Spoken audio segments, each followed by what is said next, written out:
चलिए बात करते हैं आज difference between distance and displacement. Distance और डिस्प्लेसमेंट में क्या अंतर है, आज वही बात करेंगे। तो जो डिस्टेंस होती है वो टोटल लेंथ ऑफ पाथ होती है, जो चली गई दूरी किसी डायरेक्शंस में होती है। जितनी लेंथ मतलब आप चले हैं उसी को डिस्टेंस कहते हैं। ठीक, इसमें पॉइंट फिक्स नहीं होता है। पॉइंट फिक्स नहीं होता है कि आपको यहाँ से यहाँ जाना है। ठीक, 2 पॉइंट इसमें फिक्स नहीं होता है। इसमें बस केवल डिस्टेंस के लेंथ के बारे में डिस्कस किया जाता है। वहीं डिस्प्लेसमेंट की बात करें तो डिस्प्लेसमेंट में एक पॉइंट से दूसरे पॉइंट की जो लेंथ होती है उसको लिया जाता है। ठीक, एक पॉइंट से दूसरे पॉइंट में जो दूरी तय की गई है, लेंथ जो होती है, उसको डिस्प्लेसमेंट कहते हैं। एक्चुअली आपको ऐसे बताएं तो मतलब ये फिक्स होता है, फिक्स 2 पॉइंट के बीच की, और डिस्टेंस में नहीं फिक्स होता है। ठीक, चलिए बताते हैं आपको।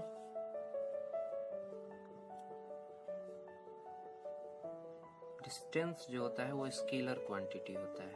ठीक, और ये जो है वेक्टर होता है। इसमें direction as well as magnitude भी होता है। ठीक,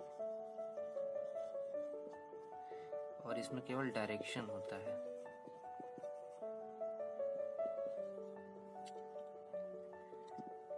डायरेक्शंस केवल होता है, मतलब आपको केवल पता है कि आपको नॉर्थ जाना है या साउथ जाना है या वेस्ट जाना है या ईस्ट जाना है।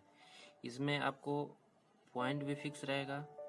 मैग्नीट्यूड मतलब आपको कितना जाना है, 2 किलोमीटर जाना है, ईस्ट में जाना है, ये फिक्स रहता है। तो इसको कहते हैं वेक्टर क्वांटिटी। अगर स्केलर और वेक्टर के बारे में नहीं पता हो तो मैं बता दूंगा।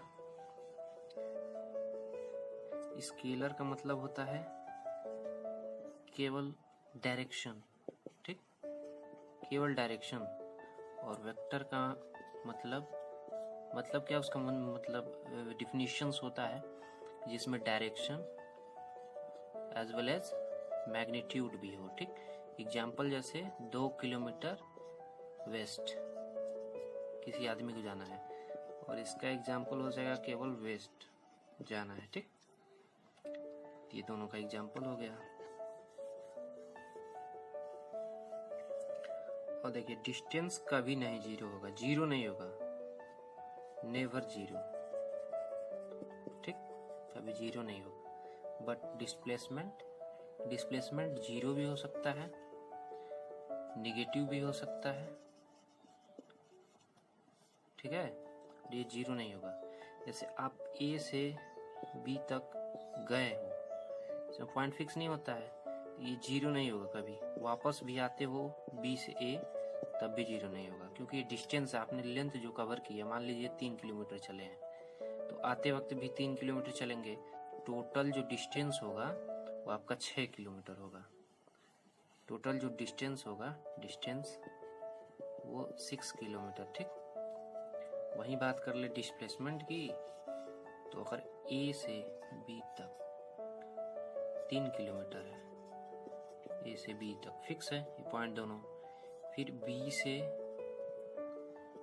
से ए वापस आते हैं 3 किलोमीटर, तो ये क्या होगा कि यहाँ पे आपका डिस्प्लेसमेंट जीरो हो जाएगा। जीरो, क्योंकि उसी पॉइंट से स्टार्ट किए, उसी पॉइंट पे आके फिर वापस आ गए, तो यहाँ डिस्प्लेसमेंट जीरो होगा। ठीक, अगर ए से सी तक जाते हैं अंदर, और तो यहाँ आपका जो डिस्प्लेसमेंट है वो निगेटिव हो जाएगा। ठीक, तो ये होता है डिस्टेंस और डिस्प्लेसमेंट। और क्या कहते हैं, डिस्टेंस कभी डिक्रीज नहीं होता है। डिस्टेंस जब एक बार आप एक पॉइंट एक चले गए हैं पाथ पे, तो ये डिक्रीज नहीं होगा। ठीक, और ये ए से बी चले गए हैं, फिर वापस आए हैं, फिर और पाथ कवर किए हैं, तो यहाँ पे माइनस भी हो सकता है, डिक्रीज हो सकता है। ठीक,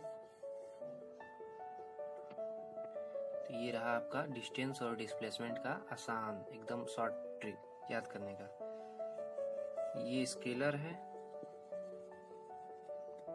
ये वेक्टर है, ये निगेटिव और जीरो हो सकता है, और ये जीरो कभी नहीं होगा। जीरो कभी नहीं होगा, ठीक। ये टोटल लेंथ ऑफ पाथ होता है, ठीक। ये आपका होता है, ये आपका होता है पॉइंट ए से ए टू बी कवर की गई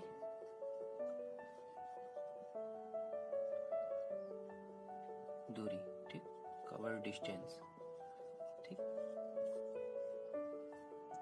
ये रहा आपका डिस्टेंस और डिस्प्लेसमेंट।